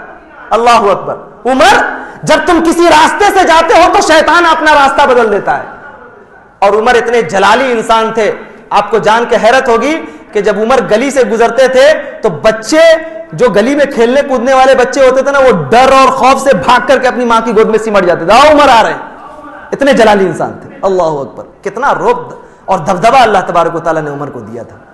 اسی پر بس نہیں, بلکہ حضرت عمر اتنے مضبوط ترین انسان تھے اور اتنے لمبے ترنگے تھے کہ اگر کسی مجلس میں عمر بیٹھے رہے تو یوں لگتا تھا کہ حضرت عمر کھڑے ہیں. روایتوں میں آتا ہے, مورخین نے لکھا ہے کہ ایک مرتبہ لوگوں نے ایک جانور کے چمڑے کو بھگو دیا, پھلا دیا اور اس کے بعد اس کو رکھ دیا, اور حضرت عمر اس پہ کھڑے ہو گئے, اور اس کے بعد 60 آدمی نے پکڑ کے اس چمڑے کو کھینچا, اور کھینچنے کے بعد وہ چمڑا ٹوٹ کر کے ختم ہو گیا, لیکن عمر کی پیر کے نیچے سے وہ چمڑا نہیں نکال سکے, پھٹ گیا وہ چمڑا. اللہ اکبر. کتنی قوت اللہ نے دی تھی حضرت عمر کو. کہتے ہیں کہ جب گھوڑ سوار لوگ چلتے تھے اور حضرت عمر بغیر گھوڑے کے اگر پیدل چلے تو لگتا تھا کہ سب سے اونچے وہی ہیں, اتنے مضبوط ترین انسان تھے. حضرت عمر کا جب دور خلافت آیا, یہاں سے اسلامی سلطنت کے عروج کا ایک ایسا عہد شروع ہوتا ہے, ایسا زمانہ شروع ہوتا ہے جس پہ دنیا آج بھی رقص کرتی ہے. گاندھی نے کہا تھا, بابا قوم نے اس ملک کے, کہ اگر عمر جیسا عادل اور حکمراں انسان مل جائے تو اسے میں ہندوستان کی حکومت سونپ دوں. اللہ اکبر. عمر کی عدالت, عمر کی شجاعت اور عمر کے انصاف کو پوری دنیا تسلیم کرتی ہے. بڑے بڑے حکمرانوں نے, دنیا کے بڑے بڑے لٹریچر لکھنے والے لوگوں نے, جو عیسائی ہیں, پادری ہیں, بڑے بڑے رائٹروں نے اس بات کو تسلیم کیا کہ عمر کیسا انسان تھا, کیا ذہن اللہ نے دیا تھا. اللہ تبارک, اللہ کے رسول نے, اللہ کے رسول کے ذریعے تو احکامات نازل ہوئے, لیکن دنیاوی نظام کو جتنے نظم و ضبط کے ساتھ عمر نے قائم کیا, اس کی نظیر دنیا میں نہیں ملتی. حضرت عمر جب خلافت کے عہدے پر براجمان ہوئے, جب انہوں نے اسلامی سلطنت کے خلیفے کی حیثیت سے عہدہ سنبھالا, اللہ اکبر, خبر ہوئی, لوگوں کو پتا چلا کہ عمر خلیفے کے عہدے پر تشریف لا چکے ہیں, اب اس اسلامی سلطنت کا حکمراں عمر ہو چکا ہے. جانتے ہیں عمر کے جلال کا یہ عالم تھا کہ جس سمت میں عمر کی فوج چلی جاتی, ایسا نہیں ہوتا تھا کہ فوج وہاں سے ناکام لوٹے. کسرا جو بادشاہ تھا روم کا, وہ اپنے محل میں بیٹھا ہوا رہتا کرسی پر, تو اپنے حواریوں کو کہتا کہ عمر کا تذکرہ مت کرو, میرے جسم کے اندر لرزہ طاری ہو جاتا ہے. میلوں ہزاروں میل دوری پر عمر بیٹھے ہوئے, اور وہاں پر محل میں بیٹھا ہوا وہ بادشاہ اتنا لرزہ برندام ہوتا تھا. عمر کے جلال اور عمر کی طاقت اور عمر کے نظم و نسق, انتظام و انصرام کا اتنا دبدبہ تھا کہ پورے اسلامی سلطنت کے علاوہ آس پاس کے جتنے بھی اس دور کے بڑے بڑے بادشاہ اور اپنے وقت کے خدا تھے, ان تمام لوگوں کو جب عمر کا نام سنتے تھے لوگ تو پیشانی پہ پسینے آنے لگتے تھے. کہا جاتا ہے کہ جنگ صرف اسلحے سے نہیں جیتی جاتی, تدبیر سے بھی جیتی جاتی ہے. کسی کام کو کرنے کے لیے نظم و نسق ضروری ہے. ایسا نہیں کہ حضرت عمر صرف جلالی تھے, حضرت عمر کے پاس طاقت تھی, صحابہ کرام کی جماعت تھی, بلکہ حضرت عمر کسی چیز کو ڈیل اتنے اچھے انداز میں کرتے تھے کہ لوگ دیکھ کر کے حیرت کرتے کہ دنگ رہ جاتے کہ یہ کیسا آدمی ہے, کس طریقے سے لوگوں کو ڈیل کرتا ہے. اللہ اکبر. میں نے کسی موقع سے بتایا تھا کہ یہ جو آج کل جو غریبی ریکھا کی جو سوچی تیار کی جاتی ہے اور لوگ جو بناتے ہیں کہ بھائی غریب میں کون ہے، امیر کی فہرست تیار کرو، آپ اگر ہسٹری دیکھیں گے، تاریخ دیکھیں گے تو یہ حضرت عمر ہی کا تیار کیا ہوا فلسفہ ہے. سب سے پہلی تھیوری حضرت عمر نے پیش کی انسانی پوری تاریخ میں کہ غریبوں کی فہرست تیار کرو تاکہ اس کی امداد کی جائے. اور حضرت عمر کا عدل بھی کتنا مشہور ہے. حضرت عمر کی عدالت اور حضرت عمر کا جو طریقہ کار تھا زندگی میں وہ عجیب و غریب تھا. مصر کے گورنر عمرو بن العاص کو حضرت عمر نے گورنر کی حیثیت سے مقرر کیا. سنیے گا، حضرت عمر نے عمرو بن العاص کو مصر کا گورنر مقرر کیا، گورنر کے عہدے پہ فائز کیا. لیکن آج کل کے زمانے کی طرح نہیں ہے کہ کسی پارٹی کی سرکار بن گئی، منتری بنا دیا، منتری اپنی طبیعت سے کر رہا ہے، پارٹی کے چیف کمانڈر کو پتہ ہی نہیں ہے، پارٹی کے چیف کو پتہ ہی نہیں. حضرت عمر کا زمانہ ہے، مصر کے گورنر مقرر کر دیے گئے حضرت عمرو بن العاص. عمرو بن العاص کا بیٹا ایک غریب کے ساتھ گھوڑ سواری کر رہا تھا. گھوڑ سواری میں تو آدمی کے کمال کی بات ہے، جس کے اندر کمال ہوگا، جس کے اندر ہمت ہوگی، جس کے اندر طاقت ہوگی، جس کے اندر ذہانت ہوگی، وہ آگے نکل جائے گا. ایک غریب کا بیٹا آگے نکل گیا. عمرو بن العاص کے بیٹے کو دیکھا نہ گیا. دماغ پہ یہ بھوت سوار تھا کہ میرا باپ تو گورنر ہے مصر کا، یہ کیا بگاڑ لے گا. اس نے اس غریب کے بیٹے پہ وار کر دیا. اس غریب کے بیٹے نے دل میں سوچا اللہ اکبر، گرچہ اس کا باپ گورنر ہے لیکن یہ عمر کی عدالت ہے، دنیا کا کوئی دوسرا بادشاہ نہیں، میرے ساتھ ناانصافی نہیں ہو سکتی ہے. اگر عمر کی عدالت میں، عمر کی حکومت میں اگر ناانصافی ہو جائے تو یہ تاریخ کے اندر ایک کالک اور یہ کالا نشان ہو جائے گا. وہ گھوڑے پر بیٹھا ہوا گھر واپس نہیں آیا، ڈائریکٹ فوراً حضرت عمر کی طرف کا رخ کیا.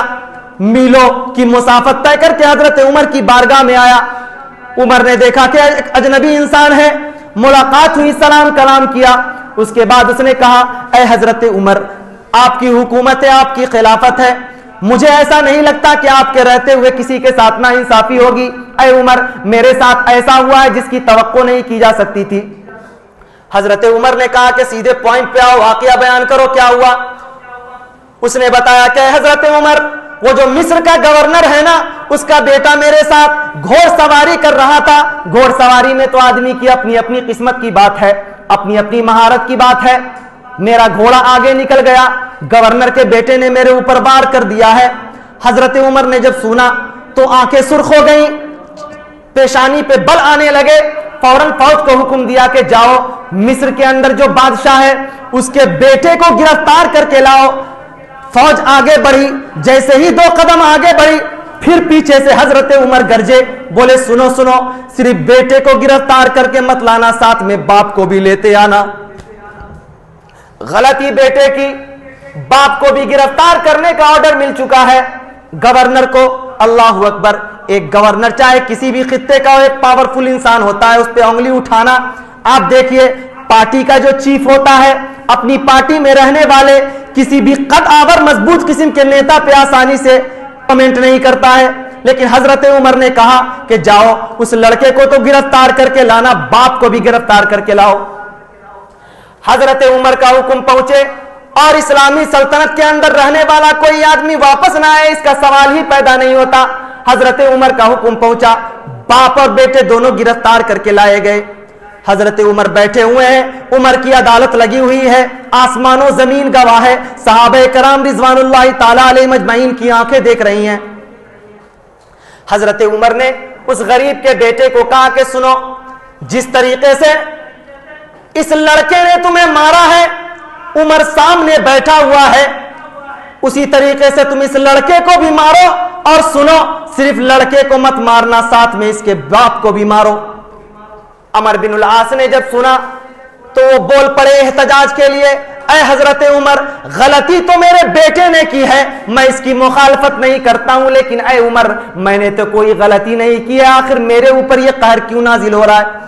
حضرت عمر نے کہا کہ سن، تیرے اوپر یہ قہر عمر کا اس لیے نازل ہو رہا ہے کہ تیری اس گورنری نے تیرے بیٹے کے دل کے اندر اتنی ہمت پیدا کی ہے کہ غریب پر ناجائز طریقے سے اس نے ہاتھ اٹھایا ہے.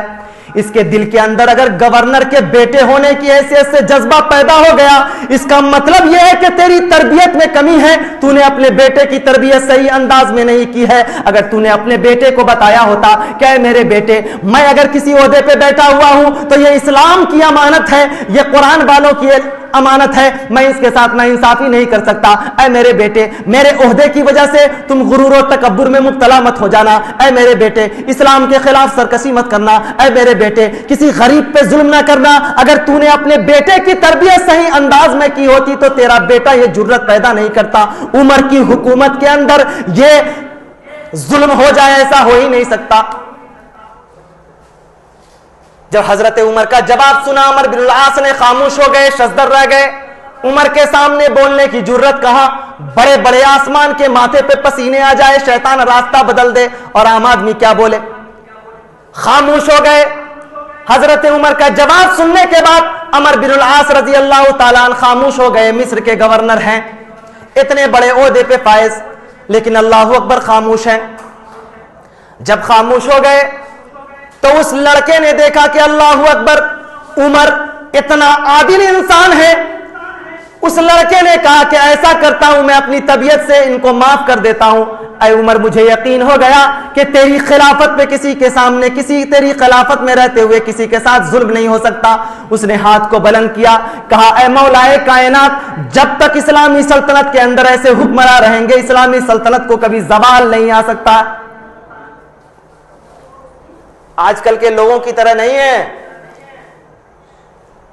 کہ حکومت ہو گئی تو یہ دیکھ رہے ہیں چن چن کر کے کہاں پہ کمزور قسم کے لوگ ہیں ان کو مارا جائے۔ نام لینے کی ضرورت نہیں ہے، اشارے میں سمجھتے جاؤ۔ یہ سیکولر ملک ہے، یہاں پر ہندوستان کا قانون چلتا ہے، کسی خاص کمیونٹی یا کسی خاص مذہب یا کسی خاص پارٹی کی دادا گیری نہیں چلتی ہے۔ انسانیت بھی کوئی چیز ہے۔ آج لوگوں نے قانون اور انصاف کو ایسا لگتا ہے کہ اپنے پیروں تلے روت کر کے رکھ دیا ہے۔ ایسے لوگوں کے خلاف آواز اٹھانی چاہیے، اور ایسے لوگوں کو معلوم نہیں ہے کہ جب اللہ تبارک و تعالیٰ کا قہر نازل ہوتا ہے تو بڑے بڑے کو تباہ کر کے رکھ دیتا ہے۔ یہ گیروے رنگ کے لوگ کی کیا اہمیت ہے، یہ دو کوڑی کے لوگ ہیں۔ چپ رہنا بھی ہے ظلم کی تائید میں شامل، حق بات کہو جرت اظہار نہ بیچو۔ ٹیپو سلطان نے کہا تھا کہ لومڑی کی 100 سالہ زندگی سے بہتر ہے کہ شیر کی ایک دن کی زندگی جیو، اور ایمان والا ہمیشہ ایمان والے کی زندگی جیتا ہے، دب کر کے اور کسی کے روب میں رہ کر کے نہیں جیتا ہے۔ اسلام والے شان سے جیتے ہیں۔ اسلام ایک پیغام ہے، ایک سندیش ہے۔ آج ضرورت ہے کہ آج بھی اگر کرپشن کو ختم کرنا ہے، آج بھی اگر معصوموں پہ ہو رہے ظلم کو ختم کرنا ہے، آج بھی اگر انسانیت جیسے چیخ رہی ہے، ایک ناانصافی کا شکار آدمی، ظلم کا شکار آدمی عدالت کے دروازے کا چکر کاٹتے کاٹتے اس کے پیر کی جوتیاں کھنچ جاتی ہیں، وہ آدمی اپنی پوری زندگی تباہ کر لیتا ہے۔ ایک آدمی عدالت پہ انصاف کی آرزو لے کر کے عدالت کی دہلیز کو کھٹکھٹاتا ہے، عمر بیت جاتی ہے، کئی نسلیں ختم ہو جاتی ہیں، لیکن عدالت سے ان کو انصاف نہیں ملتا۔ جب کسی قوم اور کسی سماج اور کسی بھی مکتب فکر کے اگر زوال کا وقت ہوتا ہے تو وہاں پہ کمزور قسم کے لوگ ستائے جاتے ہیں، لیکن اللہ کا وعدہ ہے کہ جو لوگ وَلَا تَهِنُوا وَلَا تَحْزَنُوا وَأَنْتُمُ الْأَعْلَوْنَ إِن كُنتُم مُؤْمِنِينَ، تم کو ڈرنے کی ضرورت نہیں ہے، خوف کرنے کی ضرورت نہیں ہے۔ اگر تم اللہ کے راستے پہ چلتے ہو تو اللہ تبارک و تعالیٰ تمہاری کامیابی اور تمہاری حفاظت کی ذمہ داری لیتا ہے۔ حضرت عمر کی خلافت، پتہ یہ چلا کہ حضرت عمر جیسا خلیفہ اگر آج کے بھی عہد میں ہو جائے تو پوری انسانیت ہنسنے لگے گی، مسکرانے لگے گی۔ اسی پر بس نہیں، عمر ایسے حکمراں کہ اسلامی سلطنت کے اندر آدمی کو اس بات کی اجازت تھی کہ کوئی بھی آدمی کسی پر اگر چاہے تو اس کے اوپر انگلی اٹھا سکتا ہے، بول سکتا ہے کہ یہ آدمی ایسا کیوں ہے۔ اگر کوئی تنقید کرنی ہو، کسی کے آدمی کے اوپر بوجھ نہیں تھا، کسی کے اوپر ایسا نظام لاگو نہیں کیا گیا تھا کہ تم کو نہیں بولنا ہے۔ حضرت عمر ایک مرتبہ مسجد نبوی میں خطبہ دینے کے لیے بڑھ رہے ہیں۔ عمر جیسا جلیل القدر انسان خطبہ دینے کے لیے بڑھ رہے ہیں، جیسے ہی عمر آگے بڑھے پیچھے سے ایک آدمی نے آواز دی، کہا اے عمر تو کہاں جا رہا ہے؟ ایک معمولی سا انسان کہا کہ تو نے جو اتنا نیا کپڑا پہنا ہے, لمبا چوڑا کپڑا پہنا ہے, تو اس کے بارے میں پہلے صفائی دے کے جا کہ تیرے پاس اتنا کپڑا آیا کہاں سے کہ تو نے اتنا لمبا کپڑا سلوا لیا. اس بات کی پہلے صفائی دے دے, اس کے بعد ممبر پہ بیٹھنا. پتہ یہ چلا یہاں سے ایک معاملہ اور اخذ ہوتا ہے کہ اگر کوئی آدمی دین کا کام کر رہا ہے, اسلام کا کام کر رہا ہے, امیر کے عہدے پہ فائز ہے, جمعیت کے عہدے پہ فائز ہے, اگر امارت کے عہدے پہ فائز ہے, اگر اسلامی کوئی کام کر رہا ہے تو اسلام کا یہ قانون بتاتا ہے کہ اگر کوئی اس سے سوال کرے تو اسے غصہ ہونے کی ضرورت نہیں ہے, اتاولے ہونے کی ضرورت نہیں ہے, انا کا مسئلہ بنانے کی ضرورت نہیں ہے. یہ نہیں کہ میرے ساتھ ایگو پہ, میرے انا پہ حملہ ہوا ہے, بلکہ صفائی یہ ہے کہ وہ آدمی سیدھے اس کے سامنے پیش کر دے کہ بھائی آپ نے جو یہ پوچھا ہے اس کی حقیقت یہ ہے. جو انسان کا ذاتی معاملہ ہے وہ الگ ہے, لیکن جو دینی معاملہ ہے وہ الگ ہے. حضرت عمر سے ایک معمولی آدمی نے پوچھا, اے عمر تیرے جسم پر جو یہ لباس ہے تو کہاں سے لے کر کے آیا ہے؟ اس لیے کہ بولنے والے آدمی کو پتا تھا کہ عمر کے اندر کتنی صلاحیت ہے. اسلامی سلطنت کا خلیفہ تو ضرور ہے, لیکن عمر کو بڑا جھوٹ بوٹ چڑھانے کی اوقات نہیں عمر کی. عمر دوسرے بادشاہوں کی طرح ایسا لباس نہیں پہنتا کہ دیکھ کر کے آدمی کے اندر غرور کا احساس پیدا ہو. معمولی روٹی کھاتا ہے, معمولی انداز میں زندگی بسر کرتا ہے, معمولی چٹائی پہ سو جاتا ہے. اسلامی سلطنت کا خلیفہ ہے, اتنے بڑے عہد کا خلیفہ. لوگوں کو معلوم تھا کہ عمر کیا کیا کرتے ہیں, ان کے تواضع اور خاکساری کا علم تھا. وہ عمر جس کے روب اور دبدبا کا دنیا قائل. کہنے والے نے کہا کہ عمر بتا کر کے جا کہ تیرے جسم پر یہ لباس کہاں سے آ رہا ہے. آج کی تاریخ کے حکمرانوں کی طرح نہیں کہ 8 لاکھ کا لباس ہی پہنے ہوئے ہیں, 10 لاکھ کا جوٹھی چڑھائے ہوئے ہیں, جبکہ اگر وہ ایک لباس اگر اس آدمی کا بدن سے اتار دیا جائے تو اس ملک کے کئی غریب گھرانوں کی گھر کی بیٹیوں کی شادی ہو جائے گی. لیکن جب آدمی سوچے کہ نمائش کرنا ہے, ملکوں گھومنا ہے, پتہ نہیں دوبارہ کرسی ملے گی یا نہیں ملے گی, ابھی موقع ہے, آفر نکلا ہوا ہے, جتنی طبیعت آئے گھوم لو, پوری دنیا گھوم لو. ایسے بھی عمر کے آخری حصے میں چلے آئے ہیں, موت کا فرشتہ اگر دروازہ کھٹکھٹا دیا تو ایسے بھی ٹائے فش ہو جائیں گے. اس دور کے حکمراں ایسے نہیں ہوتے تھے. غریب کی جو آواز ہے اس کو سمجھتے تھے, ناجائز اور حرام کی کمائی اپنے جسم پہ نہیں لاتے تھے. کہنے والے نے کہا, اے عمر بتا کر کے جا کہ تیرے جسم پر جو لباس ہے وہ کیسا ہے, اتنا لمبا کرتا تو نے کہاں سے خریدا ہے؟ عمر کا جلال دیکھیے, عمر کا جواب سنیے. کہا کہ اس مجلس میں کیا میرا بیٹا موجود ہے؟ عبداللہ ابن عمر موجود ہے. کہاں ہے؟ کہا بیٹا اپنے باپ کی صفائی پیش کر. عمر نہیں بولے گا, صفائی پیش کر. اگر جب تک تو صفائی پیش نہیں کرے گا, عمر یہ کہتا ہے آج پوری مجلس کے اندر کہ جب تک کہ میں اس کرتے کی حقیقت کھل کر کے سامنے نہ آ جائے, عمر قیامت تک منبر رسول پہ نہیں چڑھے گا. عمر کا جواب سنو. اگر چاہتے تو ایسا کرتے کہ اس آدمی کی آواز کو دبا بھی دیتے. عمر اگر ایک مرتبہ آنکھ کو لال کر دیتے, اس کے اندر اتنی ہمت نہیں تھی کہ عمر جیسے مضبوط قسم کی آدمی کا جواب دے سکے. عمر زبان نہیں کھولتے, آنکھ دکھا دیتے, وہ آدمی فوراً بیٹھ جاتا. لیکن اللہ اکبر, عمر جانتے تھے کہ جب اسلامی عہدہ دیا گیا ہے, غلط کروں گا آنے والی نسلیں عمر کو غلط ناموں سے یاد کرے گی. لوگ کیا کہیں گے اس امت کے لوگ کہ عمر کو خلافت ملی؟ تو عمر نے اپنی طبیعت سے اپنی منموجی کرنا شروع کر دیا. عمر نے کہا کہ میں تو نہیں بنوں گا. آدمی اگر خود بولے تو لوگ یہ سمجھتے ہیں کہ ساتھ صفائی پیش کر رہا ہے, غلط بیانی کر رہا ہے, اپنے طرف سے ڈیفائن کر رہا ہے. عمر نے کہا کہ عمر کی زبان بند ہے, بیٹا تو بول, اس لیے کہ اگر تو حقیقت نہیں بولے گا تو عمر منبر رسول پہ نہیں چڑھے گا. خلیفہ ہے تو کیا ہوا, لیکن عدل بھی کوئی چیز ہے. بھری مجلس میں دل کی کان سے سننا میرے دوستوں, تمہیں ایسا خلیفہ ملا ہے, تمہاری تاریخ ایسی ہے. اللہ اکبر, تمہیں ایک ایسی قوم ہو جسے تمہیں اتنے بڑے اور معتبر لوگ ملے, جس کو بڑا آدمی تسلیم کرتا. اسلام دھرم کا ماننے والا نہیں ہے لیکن عمر کی خلافت کو تسلیم کرتا ہے. اسلام کا کلمہ نہیں پڑھتا لیکن عمر کی عدالت کو تسلیم کرتا ہے. اسلام مذہب کو پورے طور پہ نہیں جانتا لیکن حضرت عمر کے نظم و نسق کو تسلیم کرتا ہے. اسلام مذہب کو باضابطہ قریب سے نہیں جانتا لیکن یہ جانتا ہے کہ اسلامک ہسٹری کے اندر ایک ایسا خلیفہ بھی پیدا ہوا ہے جو امیری میں بھی فقیری کا ہنر رکھتا تھا. بدل کر فقیروں کا ہم بھیس غالب تماشائے اہل کرم دیکھتے ہیں۔ حضرت عمر نے کہا کہ بیٹا میری زبان بند رہے گی، تو اٹھ اپنے باپ کے حق میں شہادت دے، لوگوں کو بتا کہ عمر کے جسم پہ جو کپڑا ہے وہ کیسا ہے۔ بیٹا کا جواب سنو، اللہ اکبر۔ پتا چلا کہ باپ اگر نیک ہو تو اس کو چاہیے کہ بیٹے کی تربیت بھی اسی انداز میں ہونی چاہیے، بچپن ہی سے اس کو نظم و نسق سکھائیے، ڈسپلین سکھائیے، بڑوں سے بات کرنے کا طریقہ سکھائیے، موقع ہے تو آپ کے حق میں بولنے کا طریقہ سکھائیے۔ حضرت عمر نے کہا کہ بیٹا میری طرف سے شہادت دے۔ حضرت عمر کے بیٹے جو باضابطہ اللہ کے رسول کے صحابی تھے کھڑے ہوئے، کھڑے ہونے کے بعد کہا کہ سنو اے لوگو، بولتا تو نہیں چاہتا تھا لیکن جب باپ نے میری پورے مجلس کے اندر کہہ دیا تو انکار بھی نہیں کر سکتا۔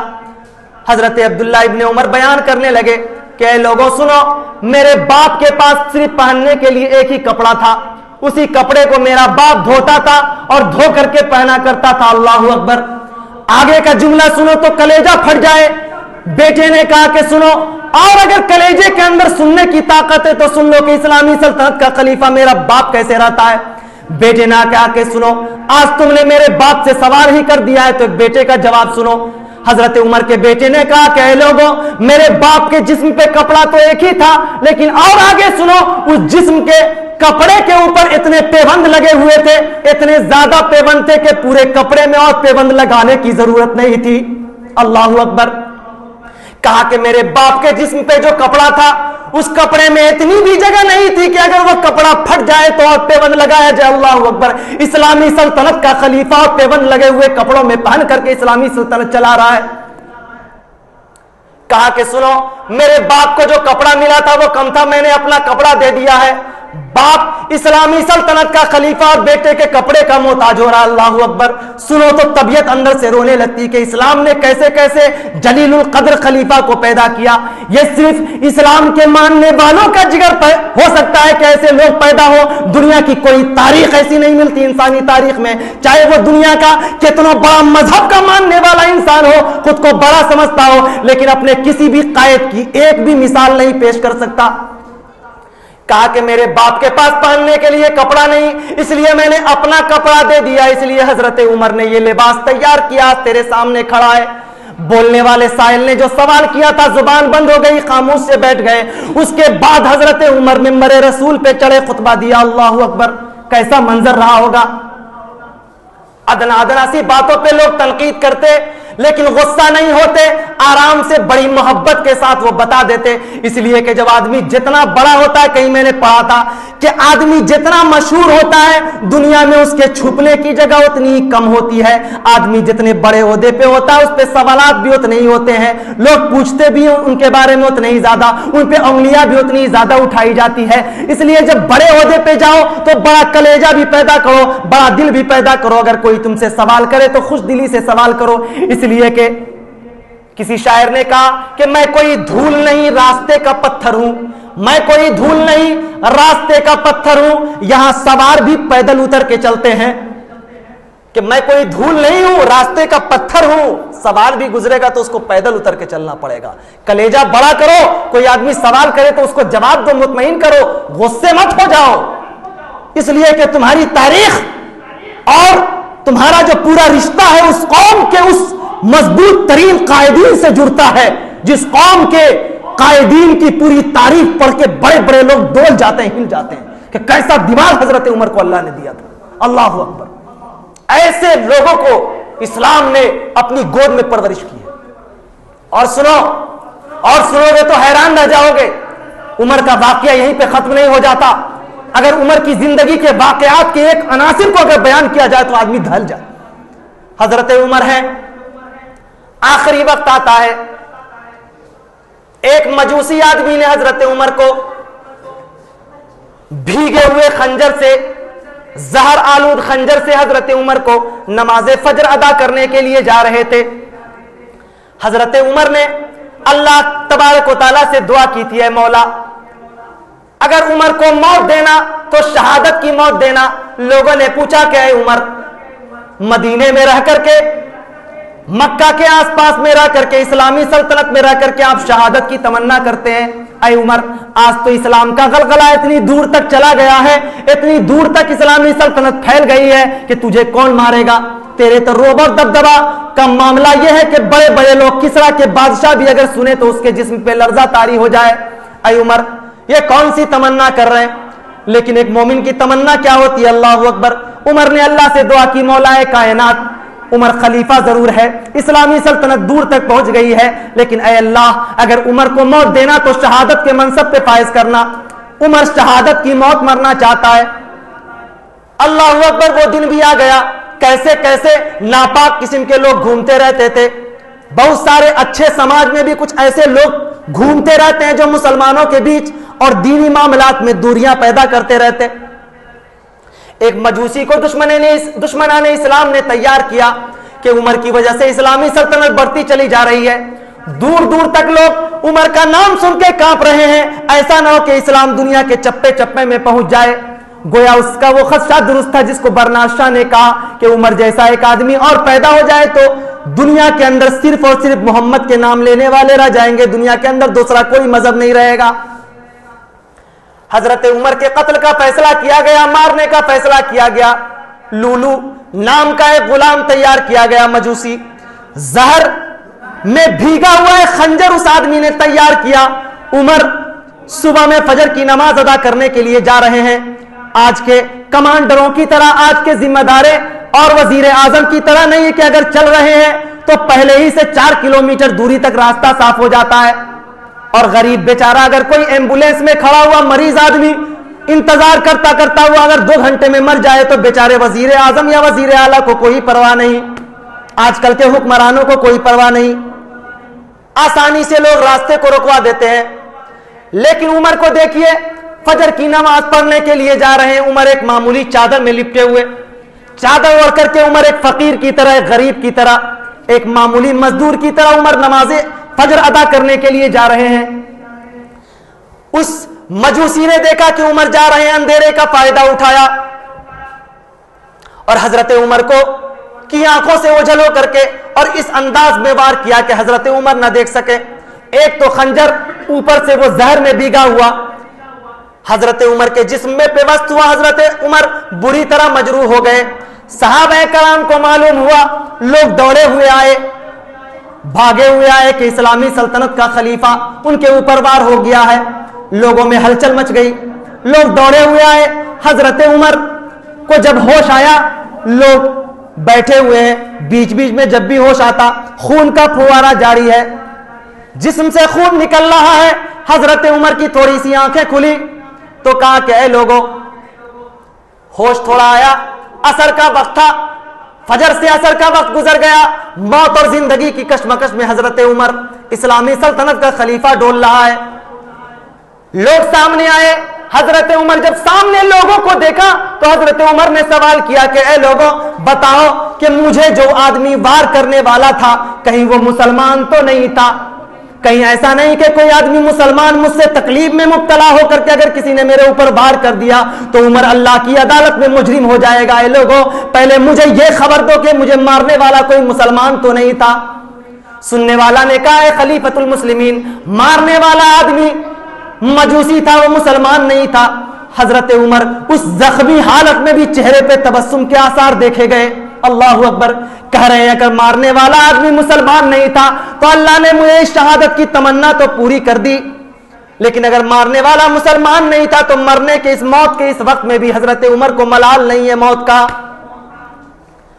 حضرت عمر کی روح قفس عنصری سے پرواز کر رہی ہے, آخری وقت ہے, جسم سے خون کا قطرہ نکل رہا ہے.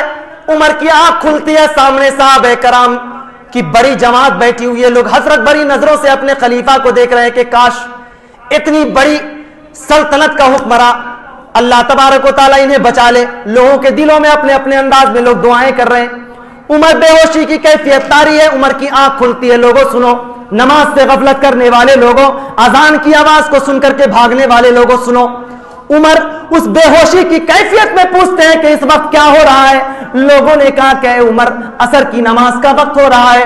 عمر کی آواز عمر نے جب یہ سنا کہ عصر کی نماز کا وقت ہو رہا ہے، اس غشی کے عالم میں، بے ہوشی کے عالم میں تھوڑی سی جان حضرت عمر کے جسم کے اندر باقی ہے، آنکھ کھلی ہوئی ہے، تھوڑی جسم کے اندر حرارت پیدا ہوئی، اپنے دوست اور احباب سے کہا کہ لوگوں سنو سنو، اس وقت عمر کو سب سے زیادہ ضرورت ہے اللہ کی بارگاہ میں سجدہ کرنے کی، اے لوگوں مجھے وضو کرا دو، عمر عصر کی نماز ادا کرنا چاہتا ہے۔ لوگوں نے وضو کرا دی اور حضرت عمر نے عصر کی نماز ادا کی۔ بالآخر اسلامی سلطنت کا خلیفہ شہادت کی موت مر کر اس دنیا سے چلا جاتا ہے۔ اور سنو، آخری وقت کا ایک اور لمحہ ایسا آتا ہے جس کو سنو تو حیران نہ جاؤ۔ آج کل جو لوگ بولتے ہیں کہ کسی عہدے پہ اگر جا رہے ہیں تو میرے بات وصیت کر دیتے ہیں، اسلامی کسی عہدے پہ، اور لوگ کہہ دیتے ہیں کہ میں شاہی امام ہوں، میرے بعد میرے بیٹے کو رکھنا، اس کے بعد میرے پوتے کو رکھنا، وہ پھر اپنے انداز میں لوگوں کو طے کر دیتا ہے۔ اسلام کا رول ریگولیشن یہ نہیں ہے، بلکہ سماج جس آدمی کو طے کر دے، جماعت جس آدمی کو طے کر دے، اس کے سر پہ جماعت کی ذمہ داری ہوگی، اس آدمی کو امامت کرنی ہوگی۔ حضرت عمر آخری وقت میں ہے، مجروح کی کیفیت طاری ہے، جسم سے خون نکل رہا ہے، قفس عنصری سے روح پرواز کرنے والی ہے، صحابہ کرام کی جماعت آ گئی۔ لوگوں نے سوچا کہ اگر عمر چلے گئے تو اسلامی سلطنت کا کیا ہوگا؟ کچھ لوگوں نے مشورہ دیا، کچھ جو مخیر لوگ تھے آپس میں آ کر کے قریب آ کر کے حضرت عمر سے کہنے لگے، اے عمر، تیرا بیٹا عبداللہ ابن عمر ہے، نبی کا صحابی ہے، نبی پر جان نچھاور کرنے والا ہے، نبی کونین کی ایک آواز پہ لبیک کہنے والا ہے، نبی کونین نے ان کے فضائل میں بہت ساری باتیں کہی ہیں، اے عمر تو ایسا کر کے اپنے بات اپنے خلیفہ کے لیے اپنے بیٹے کے نام کا انتخاب کر دے۔ حضرت عمر کا جواب سنو، حضرت عمر کیا کہتے ہیں؟ بیٹا ہے، غلطیاں اور خامیاں ہو جاتی ہیں، ایسی بات نہیں ہے کہ اس بات کے ذریعے میں عبداللہ ابن عمر کی کوئی ان کے مراتب میں اور ان کے فضائل پر کوئی کمی آئے گی، بلکہ عمر باپ ہے، بیٹا عبداللہ ابن عمر ہے۔ جب لوگوں نے کہا کہ اسلامی سلطنت کا خلیفہ اپنے بیٹے کو خلافت کے منصب پہ کیوں نہیں فائز کر دیتا، حضرت عمر کا جواب سنو، کہا کہ سنو، یہ میرا بیٹا ہے نا، میرا خون ہے نا، میں نے اس کی پرورش کی ہے نا، میں نے اس کو گھر میں پالا پوسا ہے نا، میں نے اس کو بڑا کیا ہے نا، میں نے اس کی زندگی کے ایک ایک لمحے کو دیکھا ہوں، میں یہ جانتا ہوں کہ میرا بیٹا کیا کر سکتا ہے۔ حضرت عمر نے کہا کہ سنو سنو، یہ تو میرا بیٹا اپنی بیوی کو نہیں سنبھال سکتا تو یہ اسلامی سلطنت کو کیسے سنبھالے گا؟ ہوا ہوگا فیملی میں کبھی ایسی بات ہو جاتی ہے، عمر کے ذہن میں یہ بات رہی ہوگی۔ حضرت عمر نے کہا کہ نہیں، کل ہو کر کے اگر اللہ کی عدالت میں اگر مجھ سے رب العزت سوال کرے گا کہ عمر تجھے میں نے خلافت کا عہدہ دیا تھا، اسلامی سلطنت کا ایک عظیم حکمراں بنایا تھا، اگر اسلامی سلطنت اللہ کے فضل سے اگر دور تک چلی گئی تو تجھے اس بات کا اتنا زیادہ غرور ہو گیا کہ تو نے اپنے بیٹے کو اس عہدے پہ بیٹھا دیا، تو نے اپنے عہدے کا غلط استعمال کیا۔ پتہ یہ چلا کہ اگر کسی آدمی کو اسلامی ذمہ داری دی جاتی ہے، اگر جماعت اور حق کی قیادت دی جائے تو یہ دیکھا جائے کہ اس آدمی پہ سبھی لوگ متفق ہیں یا نہیں۔ اگر سبھی متفق نہیں ہیں تو کثرت رائے کا اعتبار کیا جائے گا، جس پہ زیادہ لوگوں کی ووٹنگ ہو جائے اس آدمی کو ذمہ داری دی جائے گی۔ حضرت عمر نے اتنے پاورفل اور باروب انسان ہونے کی حیثیت سے بھی حضرت عمر نے اس بات کو قبول نہیں کیا کہ میرے بعد میرا بیٹا اس عہدے پہ رہے۔ حضرت عمر کی پوری زندگی آئینے کی طرح ہے۔ میں نے اختصار کے ساتھ جو اہم سبق آموز واقعات تھے وہ ساری باتیں میں نے آپ کے سامنے پیش کی۔ دل کرتا ہے عقیدت سے ان کے مقام اور مرتبے کو تسلیم کرنے کو، اور آج ضرورت اس بات کی ہے کہ عمر رضی اللہ تعالی عنہ کی زندگی میں جتنے بھی واقعات ہوئے، ہر واقعہ ریسرچ سے تعلق رکھتا ہے۔ میں کہتا ہوں کہ زندگی میں اگر آپ کو مطلب تجارت، معیشت اور لائف میں زندگی میں بھی اگر ڈیولپ کرنا ہے، اگر کسی بڑی فیکٹری کو چلانا ہے، بڑے اگر کسی گروہ کو ڈیل کرنا ہے، اگر سماج میں صاحب لیاقت بننا ہے، اگر ایک بااثر انسان بننا ہے، تو آپ کو برنارڈ شاہ، شیکسپیئر، نیوٹن اور یہ گاندھی اور یہ دنیا زمانے لوگوں کی، یہ مدر ٹریسا وغیرہ کی تاریخ پڑھنے کی ضرورت نہیں ہے۔ تمہارے پاس تو ایسی تاریخ ہے کہ دنیا کی کوئی ایسی تاریخ ملتی نہیں۔ عمر کی تاریخ پڑھو جس پہ دنیا ناز کرتی ہے۔ تمہارے پاس ایسی مثال ہے مسلمانوں کہ جس کو آج بھی اگر تم اپنے دل سے لگا لو، کلیجے سے لگا لو، تو شاعر کی زبان میں یہ کہوں کہ مسلمان آج کی تاریخ میں اتنا مضبوط قوم ہو جائے گا کہ شاعر کہتا ہے کہ شاخوں سے ٹوٹ جائیں وہ پتے نہیں ہیں ہم، آندھی سے کوئی کہہ دے کہ اوقات میں رہے۔ مسلمان ایک مضبوط قوم کا نام ہے۔